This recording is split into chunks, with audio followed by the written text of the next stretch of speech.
Kita mau bahas amalan itu bid'ah atau tidak. Begini caranya. Apakah Rasul mampu baca Al-Fatihah? Mampu nggak? Ada nggak riwayat yang mengatakan bahwa Rasul mengirimkan Al-Fatihah kepada mereka? Apakah Rasul melakukan itu semua? Tidak ada. Maka amalan tersebut bid'ah. Apakah ada riwayat yang mengatakan bahwa Rasul baca Yasin malam Jumat? Maka bid'ah.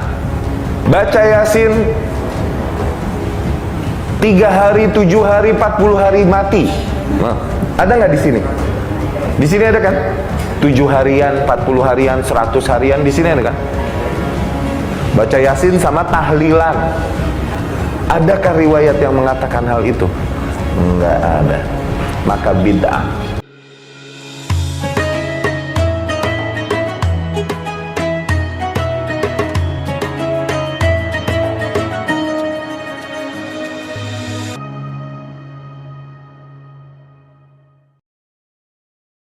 Baca atau kirim Al-Fatihah untuk yang meninggal.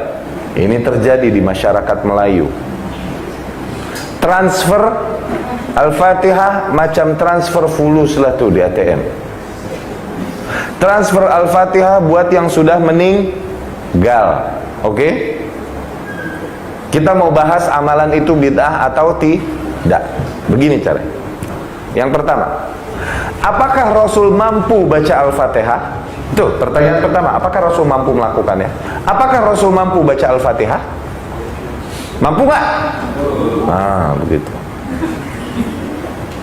Yang kedua apa?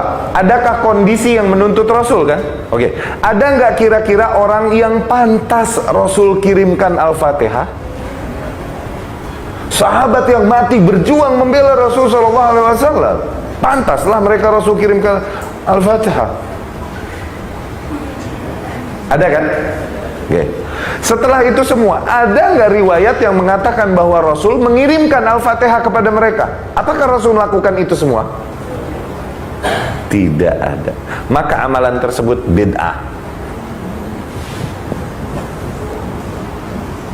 Faham?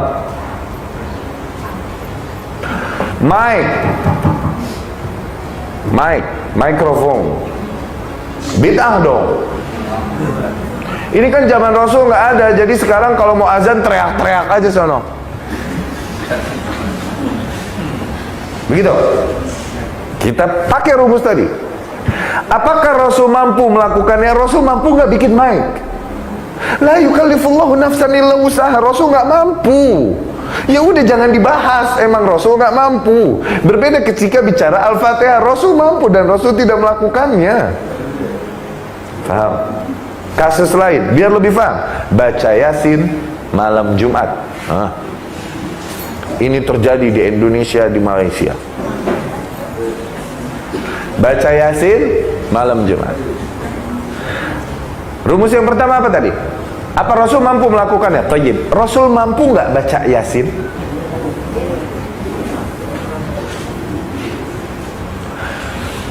Ada nggak kondisi yang dia lewati, ya kan? Yang menuntutnya untuk melakukannya. Kira-kira pada masa hidupnya Rasul mengalami nggak sih malam Jumat? Oke.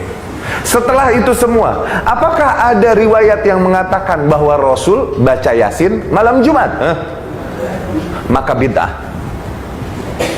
Pintar? Faham? Baca Yasin 3 hari, 7 hari, 40 hari mati. Ada nggak di sini? Di sini ada kan? 7 harian, 40 harian, 100 harian, di sini ada kan? Baca Yasin sama tahlilan. Iya kan? Oke. Rasul kalau mau baca Yasin mampu nggak?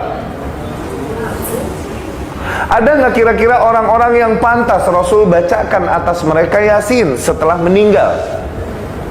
Ada sahabat yang dimuliakan dan lain-lain yang mati berkorban untuk Islam. Kalau mau Rasul memuliakan, ada. Tapi setelah itu semua, apakah Rasul bacakan Yasin untuk mereka? Adakah riwayat yang mengatakan hal itu? Enggak ada. Maka bid'ah. Abu Hurairah sebelum tidur malam, maka dia memetik tali yang dia simpul 2000 simpul, alfa uqdah, 2000 simpul. Setelah itu barulah dia tidur malam 2000 simpul. Subhanallah, subhanallah, subhanallah, subhanallah. Itu tidak pernah dilakukan Nabi. Jadi jangan pertanyaannya pernah nggak dilakukan Nabi? Pernah nggak dilakukan Nabi? Abdurrahman bin Auf kalau dia masuk rumah, dia baca ayat kursi di 4 pojok. Ayat kursi, ayat kursi, ayat kursi, ayat kursi. Buka dalam kitab Syiar A'lam An-Nubala, ditulis oleh Imam Az-Zahabi. Tidak pernah dilakukan Nabi. 7 hari, 40 hari buat kenduri, bagi makanan, kirim doa. Tidak dilakukan Nabi. Tidak dilakukan Abu Bakar, Umar, Utsman, Ali, sahabat Nabi. Tapi ada dalam fatwa tabi'in namanya Imam Atha. Kata Imam Atha, ulama dari kalangan tabi'in, orang yang meninggal dunia maka dia diuji di kuburnya selama 7 sampai 40 hari, maka dianjurkan bersedekah dan berkirim doa. Andai saya mati, keluarga saya akan bersedekah selama 40 hari. Pergi ke panti jompo, ke panti yatim, berikan makanan terus. Ya Rasulullah, ummi matat, emakku mati, apa atasaddaqu anha? Apakah aku boleh bersedekah? Kata Nabi, tasaddaq, bersedekahlah engkau. Ayyus sadaqatu afdal? Sedekah apa yang paling afdal? Saqiyul ma', memberi air minum. Pernah kamu beli air minum? Enggak pernah. Pernah kamu kasih air minum botol? Enggak pernah. Lalu kamu sedekah apa? Sumur bor. Mantap. Nah, tapi jangan sampai gara-gara tradisi ini yang miskin, yang susah sampai ngutang bubur kacang hijau. Sudah jatuh ditimba tangga, diterkam kucing.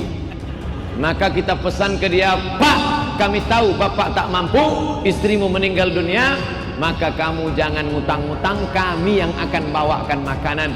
Karena kata Nabi, isna'u ta'aman li ali Ja'far. Ja'far sudah mati, meninggal, buatkan makanan untuk keluarganya karena dia sudah susah. Tapi bagi yang kaya, kebun sawitnya lebar, ada tambak udangnya, ada tambang batu baranya, dia mau bersedekah, silakan. Yang takut makan, ada kata sambutan dari ahli waris. Bapak ibu sekalian, ini makanan yang ada ini bukan harta utang, bukan pinjaman, bukan warisan bapak kami, ini murni sedekah saya, anaknya yang kaya. Apa kalian tak tahu bahwa saya ini kaya? Hah? Banyak orang yang nanya, kirim bacaan Al-Fatihah atau ayat-ayat Al-Quran yang lain, Yasin atau Al-Quran 30 juz kepada mayit atau seorang yang sudah meninggal dunia, itu sampai atau tidak? Sampai atau tidak?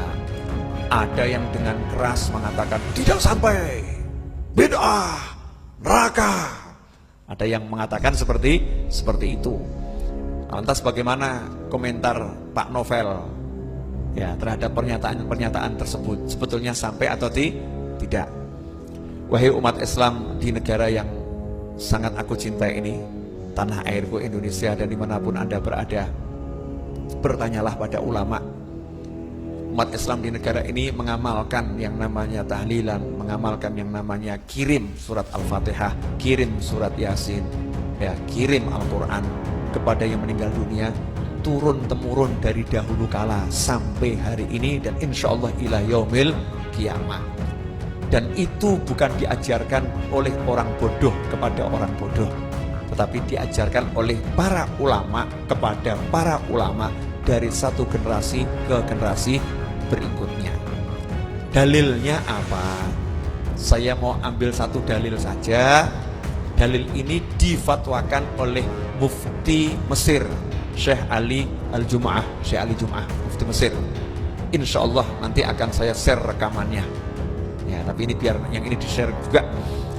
Mufti Mesir Syekh Ali Jum'ah mengatakan salah satu dalil mengirim Fatihah itu ya, dari Rasulullah SAW. Kalau dibilang bukan amalan Nabi ya, ini dalilnya dari Nabi. Rasulullah ketika ditanya gitu, bagaimana jika seorang menghajikan orang yang sudah meninggal dunia? Ya kan? Rasul mengatakan seseorang boleh menghajikan orang yang sudah meninggal dunia. Betul? Oke. Jadi menghajikan orang yang sudah meninggal dunia itu sampai pahalanya kepada yang diniatkan untuk dihajikan. Sedangkan kita ketahui dalam haji itu isinya adalah nanti ada puasa baik ketika haji maupun setelah pulang ke tanah air. Di haji juga ada yang namanya sholat, ya ada sholat sunnah setelah tawaf, ya ada sholat. Di haji ada yang namanya bayar kafaroh, bayar dam dan lain sebagainya, artinya nafkah, sedekah, mengeluarkan harta.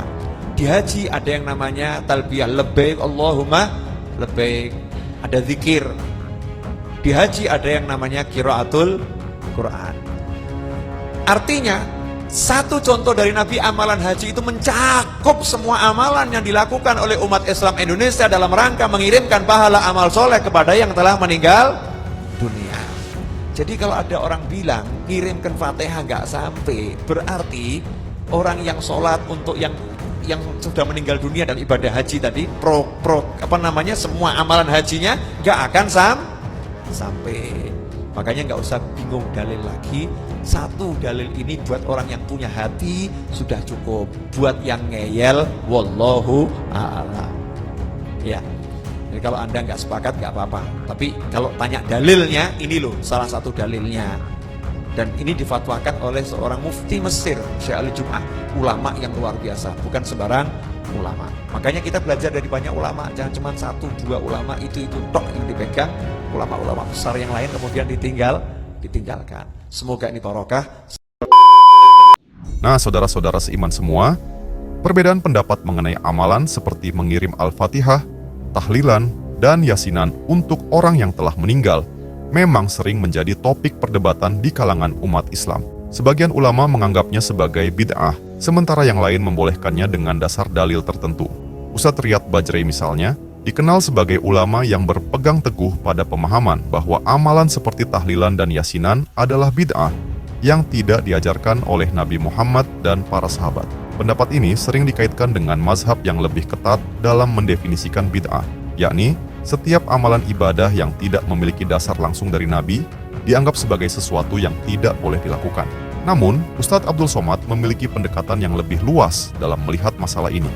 Dalam beberapa ceramahnya, beliau menjelaskan bahwa ada dalil yang bisa dijadikan dasar bagi amalan seperti membaca Yasin, mengirim pahala bacaan Al-Quran, serta mendoakan orang yang sudah meninggal. Berikut beberapa poin yang sering beliau sampaikan. Bacaan Al-Quran. Sampai kepada mayit dalam mazhab Syafi'i dan Hambali, pahala bacaan Al-Quran dapat dikirimkan kepada orang yang sudah meninggal. Salah satu dalilnya adalah hadis dari Ibnu Abbas radhiyallahu anhuma, di mana seorang sahabat bertanya kepada Rasulullah, apakah boleh dia melakukan ibadah untuk orang tuanya yang telah meninggal? Rasulullah membolehkannya. Hal ini menunjukkan bahwa amalan seseorang bisa bermanfaat bagi orang lain, termasuk yang sudah wafat. Hadis tentang bacaan Yasin, ada hadis yang menyebutkan, bacakanlah Yasin untuk orang yang sekarat di antara kalian. Hadis riwayat Abu Daud Ibnu Majah. Meskipun ada perbedaan dalam tingkat keabsahannya, banyak ulama yang menggunakannya sebagai dasar bahwa membaca Yasin bagi orang yang sekarat atau yang sudah meninggal adalah hal yang dianjurkan. Tahlilan dan sedekah untuk orang yang meninggal, Ustadz Abdul Somad menjelaskan bahwa tahlilan bukanlah ibadah yang wajib, tetapi lebih kepada bentuk sedekah dan kebiasaan baik yang dilakukan oleh masyarakat. Jika diniatkan sebagai sedekah dan bentuk penghormatan kepada orang yang sudah meninggal, maka ini bisa menjadi sesuatu yang bernilai pahala. Dalam hadis, Rasulullah juga pernah menerima sedekah yang dilakukan seseorang atas nama orang tuanya yang sudah wafat. Dalam Islam, ada konsep khilafiyah atau perbedaan pendapat di antara ulama yang tetap berada dalam batasan yang diperbolehkan. Ustadz Abdul Somad sering menekankan bahwa umat Islam sebaiknya tidak mudah menghakimi atau menyalahkan amalan yang dilakukan oleh kelompok lain, terutama jika masih memiliki dasar dalil, dan jangan pernah membid'ahkan sesuatu dengan seenaknya. Nah, saudara seiman semua, itulah pembahasan kali ini. Semoga apa yang disampaikan bisa memberikan kita manfaat dan pelajaran baru untuk kita semua. Jangan lupa untuk like, comment, and subscribe, supaya kalian tidak ketinggalan info terbaru dari Dakwah Official. Sekian video kali ini, sampai jumpa di video berikutnya. Wassalamualaikum warahmatullahi wabarakatuh.